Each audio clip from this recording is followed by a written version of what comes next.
Power Apps has controls that allow you to build almost anything you can imagine. But have you ever been using Microsoft 365 and said, hey, I'd like a dialog control, or a progress indicator, or a way to capture a keyboard shortcut? Well, the Creator Kit is here, and the team that built it is going to show us what's inside and how you can get started today on PowerCat Live.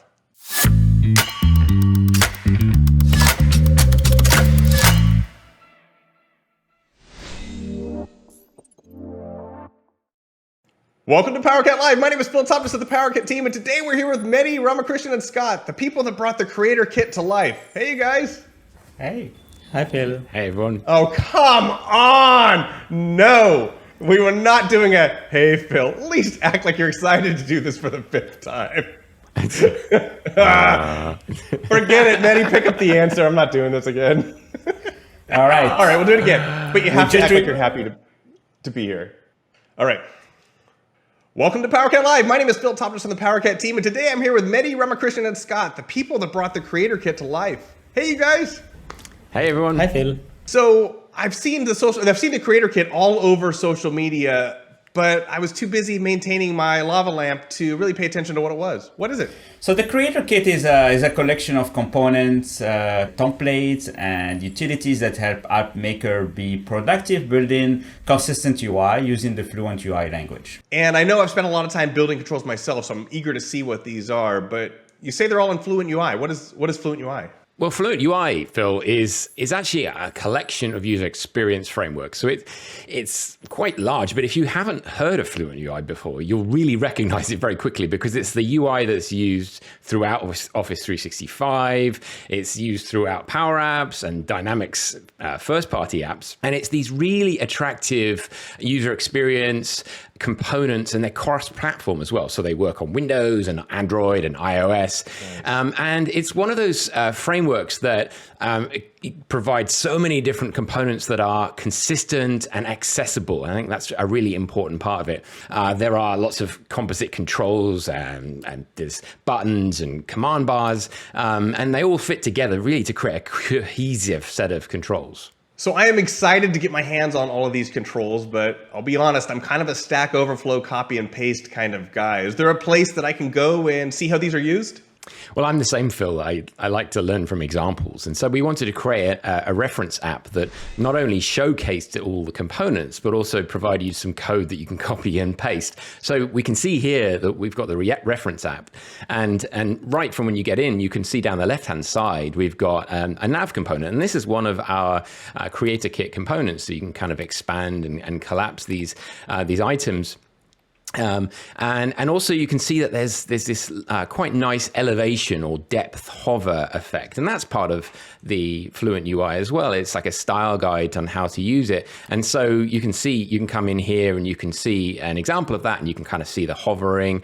And if we were to go onto any of these items here, we can actually then go and highlight to see the code behind how that's done. And like if we expand out maybe the command bar, for example, you can go in and look at the collection that you bind the command bar to see all of the style and the properties that you might provide to be able to give each command bar button its own icon, its own color. It's if you want to have a fly out menu. And these components are quite hard to actually create if you're going to use the built-in components inside Canvas apps and custom pages, because especially where you want to have things like a flyout and make this accessible, because you can see if I use the keyboard navigation, then I can move around inside this command bar, and you can see I can just use the keyboard and then tabbing around. So that would be quite a difficult user experience to create just using the standard controls. I think the point about accessibility is a really important one. I know we've all spent a lot of time with our customers on making sure that their apps can be used by everybody. And I also noticed those are really fast. How do you make them so fast? Intrinsically, they are built using what's called a virtual React control. So they sit inside of the page and they participate in the page rendering in the same way as the out-of-the-box controls do, more or less. And so that does create quite a lightweight component. And especially if you've been creating complex user experiences, you might have seen the app checker tell you that maybe you've got too many controls on your canvas.